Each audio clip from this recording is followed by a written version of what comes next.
Hi, this is Ralph Zuranski. I'm on the phone with Debra Berg. She's an author, researcher, and public speaker.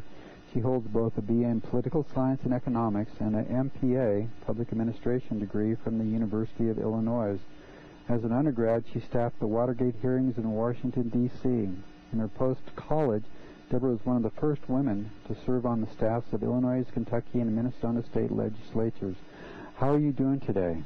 Oh, I'm doing great, Ralph. Thank you. Now, that's pretty impressive. I was just looking at your bio. I was wondering if you could just share with everybody the stuff that you've done and a little bit about your unique book, The Power of One, The Unsung Everyday Heroes Rescuing American Cities. It sounds almost like my In Search of Heroes program. Yeah. Well, that's how I found you. I was searching on the web for heroes, and I found you. So, well, I've had a kind of an interesting career, and it's led me to what I do today. I've been an entrepreneur. I've worked for, as you mentioned, the legislature. I've worked in corporate America, and so I understand all the different facets of the different industries in this country. And you know, as I was a business owner, I ran into a very interesting couple from Romania who had helped overthrow Nicolae Ceausescu. And we became good friends. And they ran across a study called Bowling Alone, America's Declining Social Capital. And they were kind of demoralized because they came to learn about democracy here to take it home and teach their grassroots leaders. And it bothered me. And so that old 10 years of working for the legislatures and doing studies on social policy caught up with me. And I just couldn't believe that people weren't interested in helping others and in helping their communities. So I went on my own personal quest to find out what was really going on out there. And I came across an amazing new trend. I call it the New Civic America. And it's about people, everyday Americans, women and men from all walks of life, who are sacrificing big incomes, personal lives.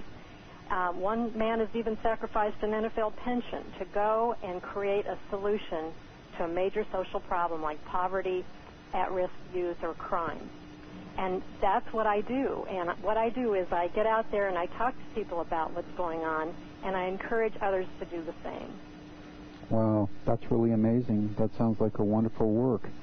It's really fascinating, and it's so humbling to talk to these heroes. They are just very altruistic, not in it for personal gain at all. They are out there to make a change, make a difference in the world, and their ideas are so good that they're now replicating across the country and in some cases all over the world. You know, that's funny. I just saw an article in the newspaper about young people that came up to that one gentleman, that Mr. Strickland. I think you're going to be speaking with him at a seminar from Mark Lewis down in Dallas. Uh-huh. And he basically had people, especially young people, come up to him and just tell him how grateful they were to have the opportunity to work with them and do something that mattered, that helped other people. Yes, and these people have drawn in lots of volunteers, lots of youth, and they have set a fabulous example, especially for the youth. And the stories and spin-offs from what they've encountered with these heroes and what they've ended up doing with their lives is also very inspiring. Mm-hmm. Well, I can imagine that it is. I'd like to go ahead and ask you a couple of the heroes questions. Okay. What do you want out of life in 10 words or less? Oh, my. Well, I might go over 10 words slightly. I guess it would be health, wealth, a successful marriage, and a network of friends helping others. Boy, that sounds like a pretty good answer. You're one of the first ones that got close to 10. I don't know what that was, a dozen or... Well, what is the dream or vision that sets your course of your life? I think my vision is to create a broader awareness overall of America's civic heroes. I call them civic entrepreneurs, and what they contribute back to American society. They're part of a trend that's below the media radar, but these people are altruistic, innovative, as I mentioned, self-sacrificing. And my ultimate goal is to create an American Institute for Civic Entrepreneurs where these people can share their knowledge with their counterparts in other cities who are working on similar social problems. and it would be a place where they can acquire additional fundraising and promotional skills for their ideas. Well, how important is it to stay focused on your primary goal?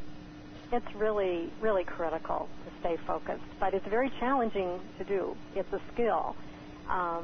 It's so easy to get off on tangents and to think, who am I that I think I can actually achieve this huge goal? So it's a constant challenge, I think, but important. Do you follow your hunches and intuition? I try to, because the hunches are usually right. It's the noise of other people's opinions or juggling life priorities that sometimes get in the way of listening to yourself. Some might call listening to yourself intuition, but the older I get, the more I heed it, and it served me well. Sometimes it's also a matter of just one door closing and another opening. What specific philosophy or philosophies guide your life and decisions? I am a Christian and was raised that way. My goal is to put God and others first before any selfish interests. And interestingly enough, when I do, I'm more balanced and focused on my personal mission. And it also helps me to remember that I can't control everything. God has His timing and ways for things to happen. And instead of getting uptight over my personal agenda, I've learned to relax. And my faith helps me with that. What is your perspective on goodness, ethics, and moral behavior? Well, all of those are critical, I think, for a successful working society. Without the greater majority of citizens taking values and ethics seriously, our society would crumble. You have to have trust, and we're in danger of losing this happening without people like yourself making a statement about their importance, I think.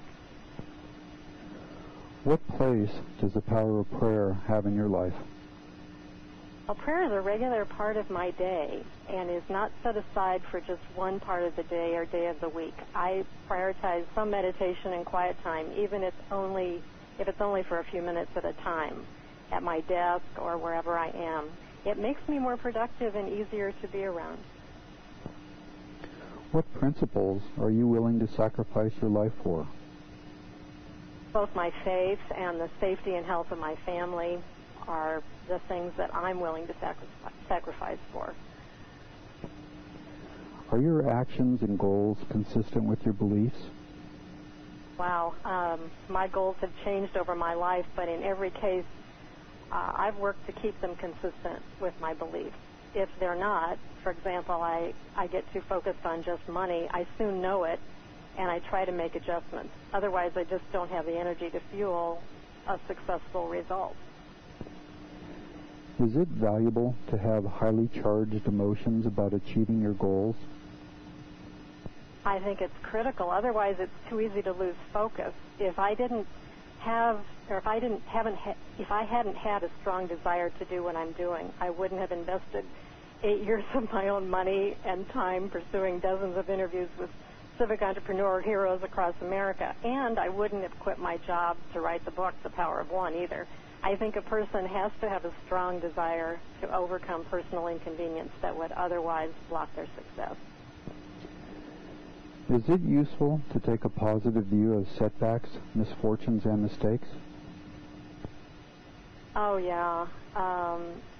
No one likes to think that they can make a mistake, even the most humble of us. It's easy to get your ego tied up with whether you're right or why something's failed. And what I make a point of doing is reminding myself that I'm a spiritual being having a human experience and that I can't always make perfect decisions. I work to forgive myself first, then to forgive others, and then I make any necessary course corrections before going on from there. Is optimism valuable? It's critical. In all the years I trained entrepreneurs, the one thing I found that kept people from persevering despite obstacles was their own negativity. How they'd read the situation made all the difference in whether they were willing to get out there and keep going.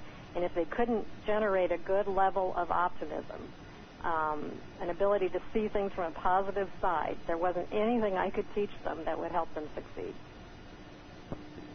Do you maintain your sense of humor in the face of serious problems? I have to say that I struggle with this from time to time. It's one reason I married Paul. No matter what's happening or how bad it looks, he has a funny take on it, and it makes me smile. Then I can put the problem in better perspective. And if anyone I know has a difficult time pulling themselves out of a funk, I suggest funny movies. The other thing I do for humor therapy is I play with my dog, Binky, or I take him for a walk.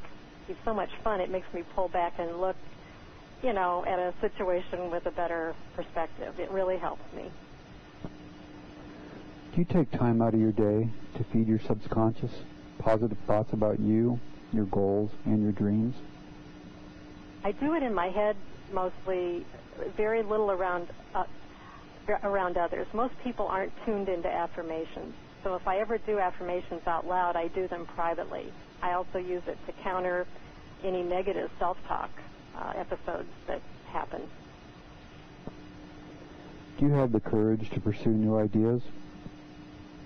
Yes, I'm a sponge. If there's an idea that's new that might help, I give it serious consideration. And occasionally I do go too far the other way, trying to assess more things than I have time to assess. But I'd rather err on the side of too much information than miss an option that might make my goal come out faster. Were you willing to experience discomfort in the pursuit of your dream? Yes. Success is seldom easy or convenient for most people, I think. In my case, I gave up large amounts of personal time, and in the pursuit of the interviews I did for the book, found myself in a couple of scary situations. In one case, I was in L.A. at night and had a flat tire just at the time a gang came through the parking lot. And were it not for a helpful stranger, I'm not sure what might have happened. I also left my job to write the book for a year, which was, that was a risk. And I invested considerable resources out of my retirement fund to make the research and book a reality. But looking back, I'm glad I did it. Is it beneficial to make decisions quickly? Yes. Otherwise, I think opportunity will walk right by. Are you slow to revise those decisions or reverse them? Usually, unless a quick decision is absolutely needed. How are you able to overcome your doubts and fears? I know a lot of people are paralyzed by their doubts and fears. How do you overcome them? I still work at this. Mostly I overcome them with action. Long ago I learned the adage, action cures fear. And whenever I feel paralyzed by something, I take some type of action. It may not be the best action, but any action is better than doing nothing and fretting over something you have little control over.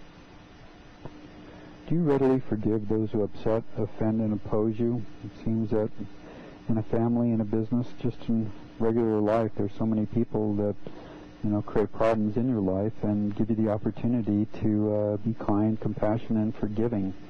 Mm-hmm. Is that important to you? Yes. I try. I've really worked on this in the last few years, and I've realized how important forgiveness is. And it's not always easy. But if I don't forgive, I find that I expend more energy fretting over the situation than I should. So replaying offenses takes away the energy I need to do important things. Do you experience service to others as a source of joy? Yes, I think people fundamentally enjoy feeling needed, and that's a good feeling. Even when people don't appreciate the help, I try and remember the bigger picture of why I'm doing it. When was the lowest point in your life, and how did you change your life path to one of victory over the obstacles you were facing at that time? The ending of my first marriage at 17 years was my lowest point. At the time, I was running a business with lots of responsibility to others, and I was a role model to a number of people. It was hard not letting my personal life and struggles get in the way of being there for them. And I learned from the experience, went on to acquire a whole new set of skills, mainly computer skills, and if I'd not learned those skills, I would not have been able to produce my book the way I did or earn a good income in the software industry. So during that time of 10 years when I was single, I had the time to do the research for my book and to take care of an ailing parent, and I also met my husband. So, you can think you're in a deep valley and you'll never get out of it. But if you just as I said earlier, if you're fearful, just act and start doing something. And pretty soon I think you'll be guided through, and you'll look back and say, wow, if that hadn't happened that way, or if I hadn't taken some action, I wouldn't be where I am today. Was there anyone else other than your husband that helped give you the willpower to change things in your life for the better? My mother and my extended family were all very supportive. I know I couldn't have marched on as quickly towards my goals without them. How important was it to believe your financial dreams would eventually become reality? Very important to keep focused, but it's probably the hardest thing. Learning job skills in the workplace is one thing, but for an entrepreneur, the most essential skill is to stay focused. Never letting the negatives nitpick at your dreams or let others distract you from what's important today. And the word no from clients or potential partners just has to be interpreted as not yet. That's the way I view it. Why is it valuable to know exactly how much money you want to have in your bank account and when? I think it's part of the goal-setting process. If you're not specific about what you want, your brain doesn't know what it should strive for. Your subconscious mind is very powerful, and once it knows what it should target, it works day and night to help you achieve it.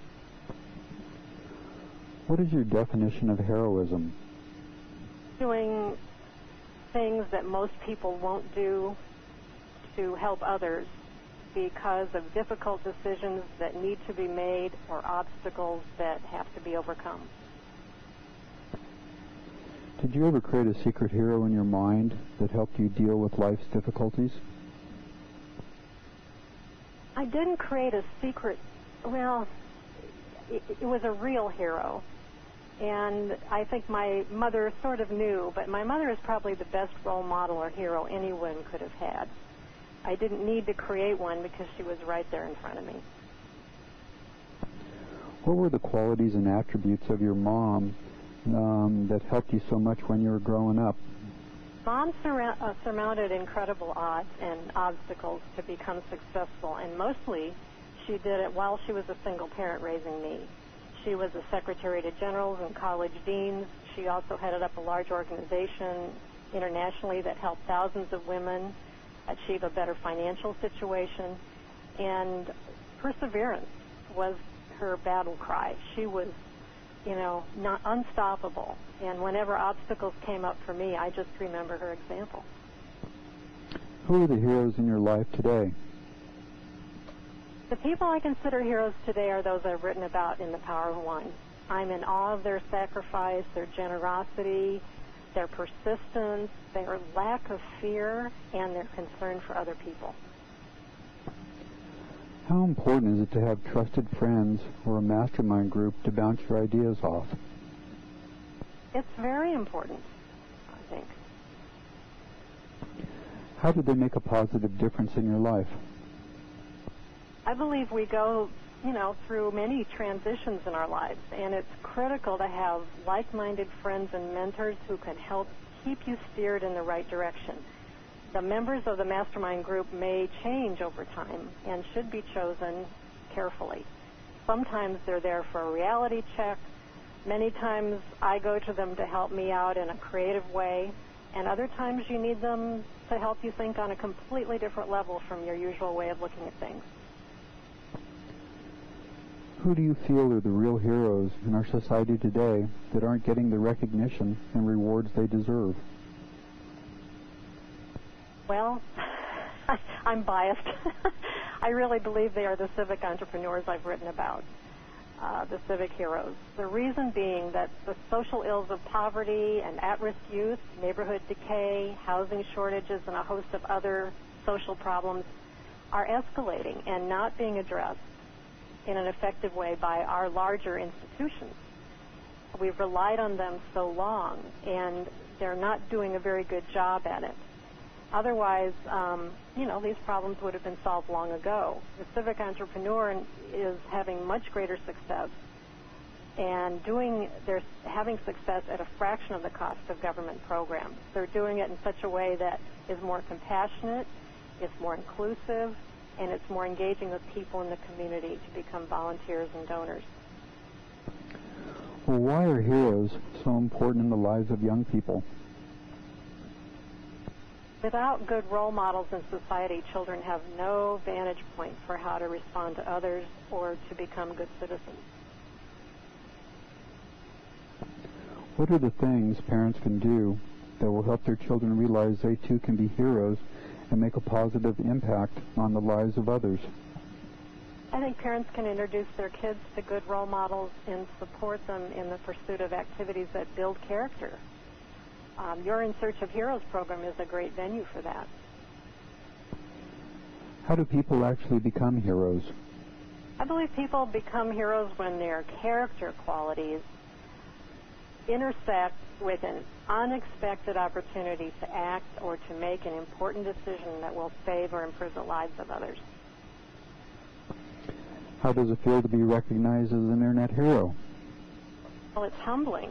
It's humbling anytime someone refers to me as a hero. Well, why do you think you were selected for this unique honor? Well, perhaps because I've made some difficult choices in my life that others might not have made, which ultimately resulted in helping other people. How will being recognized as an Internet hero change your life? I'm not sure, but I hope it will encourage young people, especially young girls and women, to take action towards their dreams. How are you making the world a better place? Well, right now, I take my new role as a stepmother and wife very seriously, and I hope that I'm making the world a better place in those roles. And also as a researcher and writer about America's civic heroes, I hope I'm adding value and encouragement to all existing and future civic entrepreneurs.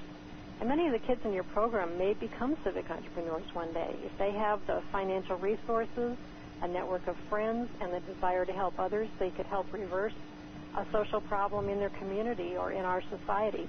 And I see myself as the front and center cheerleader for all of those people now and in the future. Do you have any good solutions to the problems facing society, especially racism, child and spousal abuse, and the violence among young people? Yes, that's exactly why I wrote The Power of One, and that's what it's all about. The solutions to all of those kinds of issues and more are in its chapters. Civic entrepreneur heroes have invented these solutions, and most of them are still working at those initiatives in cities around the country today. And they just need our support, both financial and emotional, because of the amazing inventions they've come up with. If you had 3 wishes for your life in the world that would come true instantly, what would they be? For The Power of One to be a New York Times and Amazon bestseller would be one. Number 2, for my stepdaughters and my husband to succeed in their chosen professions. And 3, for the Center for Civic Entrepreneurs to be realized, to be established, and to engage thousands of them nationwide, thousands of civic entrepreneurs nationwide through it, so as to share their techniques and solve a wide range of social ills. What do you think about the In Search of Heroes program and its impact on youth, parents, and business people? I think your program is a very valuable concept because it brings together the hero role models of parents and community leaders with kids who are our future. And it does it through the internet. It does it through a means that they can relate to. And through role models, they learn important life and vocational skills. Many kids are missing both good heroes and the skills, and the result is that they end up floundering throughout the rest of their lives. It's tough enough out in the real world, even with the best training, and many schools are lacking what the In Search of Hero program offers and is all about. Well, you know, Debra, after talking with you, I'm so impressed with what you're doing and the heroes that you've found and that you've interviewed, and I was wondering if you would be open to maybe asking them the same questions of the heroes that I've asked. Well, it's occurred to me, and I'm excited about that possibility, and I'm sure they would be very willing to help. Well, maybe after we get off the phone we can talk about that. Yeah, yeah. Because it's not often that you find people that really are making a big difference in society and helping to inspire others to do more in their lives than they ever imagined possible, and especially not just focusing on wealth, but actually focusing on helping others and making the world a better place. Mm-hmm. Well, and my goal, like I said earlier, is really to be the cheerleader and to bring what they're doing out into the open and bring it into conversation in mainstream America so that people realize just how valuable it is, the kinds of things they're doing are. Well, that's really great. Well, I really appreciate your time, and thank you very much for the interview. Well, you're very welcome. I've enjoyed it, and thank you for considering me a hero and wanting to interview me. I've enjoyed it. Well, I appreciate the good work that you're doing, and I hope that we can work together.